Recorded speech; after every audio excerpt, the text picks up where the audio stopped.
Gwyn here from Rostrum. As most of you know, I'm the head counsellor here and I deal with Oxbridge. This is about careers.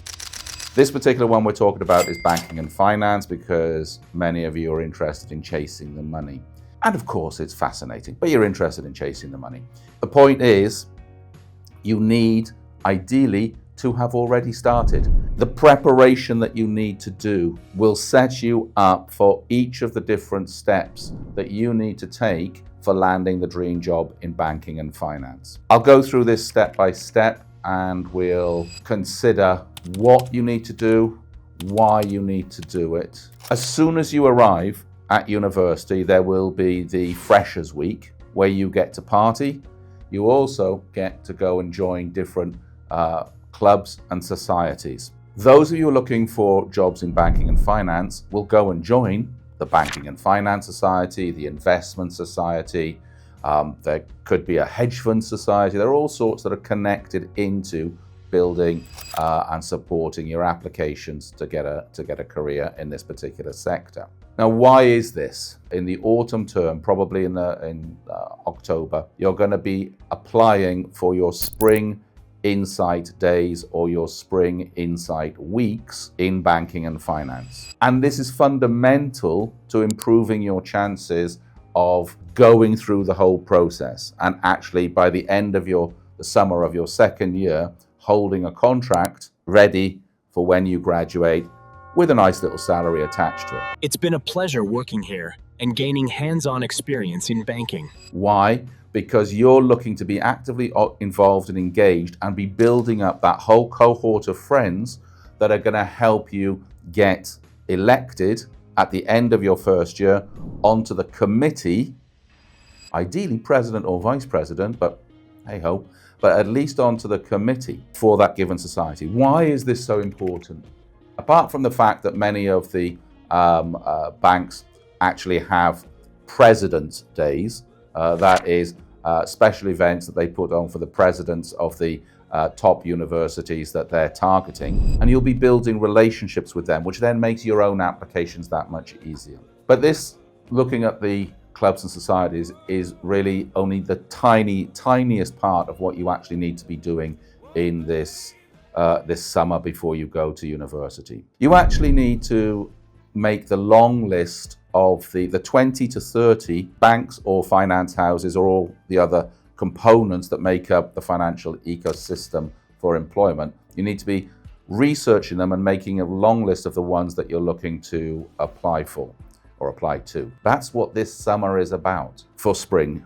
You will have it if you fail to convert your spring. Once you do your Spring Insight of 2 days, 3 days, 5 days, and many of our clients, many of my students will actually achieve 2, 3, 4. The maximum was 8. The maximum was 8 Spring Insights that I've ever had, which was amazing. About 50% of the people who do these Spring Insights will convert, which means that they get offered immediate place on the summer internship in the second year at university. If you do not convert, it makes life a lot harder. If you do not take part in the Spring Insights, it makes life a lot harder. So how do you convert? You go on these Spring Insight Days or Spring Insight Week, and you need to be able to be seen to be nice. Some of you don't talk nicely to receptionists. You don't talk nicely to the cleaners, or you don't, just ignore them. From the moment you walk through the door to the moment you leave, you are being watched. Receptionists are often asked to give feedback upon the interaction of students coming in for these events. When you have the little coffee mornings and the senior members of the bank come down to meet this new cohort, and there'll also be junior associates and there'll be junior bankers there, everybody gravitates to the more senior people. Wrong. Go and talk to the people who are 1 year, 2 years ahead of you. They're the ones who most recently went through the whole process. They have the most recent information. If you want to keep track of which events or which Insight Weeks are open, or if you fail to get a convert, which summer internships are open and when they open and what the deadlines are, you can go to Tracker, Trackr, I think, but Tracker. There's also, if you go to Bright Network, they've got spreadsheets, and all of this information is out there. If you don't get to the end of the summer of your second year with a contract in hand, that means you're going to have to reapply. That is a problem, because usually these summer internships are for penultimate year students. So how can you become a penultimate year student again? Oh, you're going to have to apply for a master's. It's a problem.